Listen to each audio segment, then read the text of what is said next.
here about. See, because I guess a lot of sentiment in this country and on this campus against the draft. And that anger and hatred is all right. But we're out here saying that ain't enough. Because it ain't a question of whether the rulers of this country are trying to whip us up to go to war. Or whether we're going to fight or not, but it's who the hell we're going to fight for, and what the hell we're going to fight about. See, we're saying that's the dividing line out here today. And these people that are walking by here, man, we got to be getting down into some of these questions. Because we got to be getting down on why all of a sudden are the rulers of this country digging the Equal Rights Amendment. You know, why are they digging it now? Because they need blood and they need meat on the battlefield. That's what we're talking about out here today. And they're goddamn well in a hurry to be recognizing the Equal Rights Amendment. You see, that's what I'm saying about some experiences. You know, people get up here and say, oh, you guys are just putting out rhetoric. You know, but you know, in reality, the word imperialism means one thing. It means leech. You know, and I had some personal experience with leeches. When I was tromping in the jungles of Vietnam, killing for the goddamn rulers of this country, I had some good experience with leeches. Because we trenched through swamps. And every time we stopped, these leeches would be coming up around. They're cute little buggers, you know. They're cute little things. Until they get up and they try to get up in your pant leg, and they try to get on you anywhere they can to suck your blood. And that's the kind of system we're talking about in here today. We're talking about what the hell is U.S. imperialism and what the hell we're going to do to be breaking with the bullshit that they got in store for us. Right?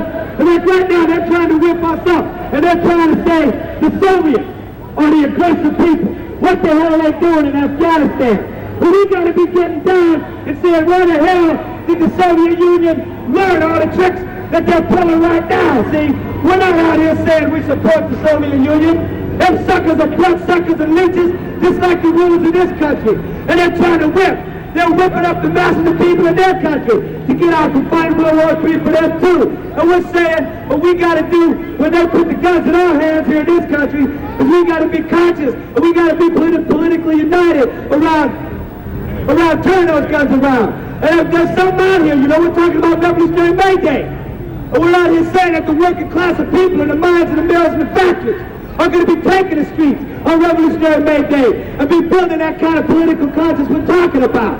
Now, a lot of people out here might say the working class of people are just a bunch of bought-off dudes and all they're worried about is have 2 cars in their garages and their color television sets. Well, this May Day Brigade right here represents people from that class of people and from students who are giving up their jobs and left their family for 3 months. I was a steel worker for 7 years. I was making $20,000 a year, and I quit that job, and somebody in that plant took my place. A week after I quit that job, a dude had his fucking head blown off because of the goddamn company, the kind of things that they're throwing down on people. And we're saying the masses of people, the working class is taking it up. When 10 brothers and sisters were arrested in Youngstown, Ohio, thousands of people from the working class came forward and gave bail money to get those people out on bail. And there's a brother going to be talking more about that. And so let's get down and talk about these illusions, the kind of illusions that the rulers in this country try to whip up about trying to keep students and the working class divided. Because there's only one way we're going to make revolution in this country. There's only one way we're going to change things. And that's by uniting our forces. That's by the students on this campus. See, I heard stories about it in the 1960s of how the only words you heard on this campus in 1969 and 70 was shut it down. That's right, shut it down. And that's what we're talking about doing on May 1st, 1980. We're talking about shut it down.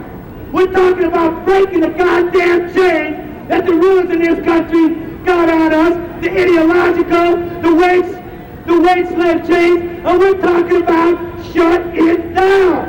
And that sounds outrageous. It may sound impossible.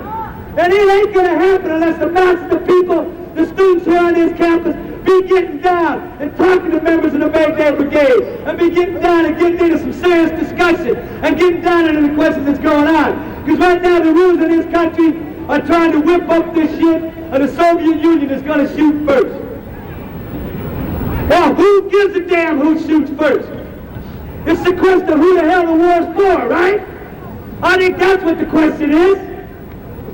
See, the rulers above these countries are trying to whip it up. Why the hell? Why the hell? When the Maniac Brigades have gone out to the goddamn high school campuses, the places where next year, those people that turn 18 are going to be held up and be thrown up for the draft and be called on to go up and die in a goddamn war for the rulers of this country. Now see, in Vietnam, I thought that was the last one. In World War II, they thought that was the last one. In World War I, they thought that was the last one. But under imperialism, it's inevitable. These bloodsuckers are on the front lines.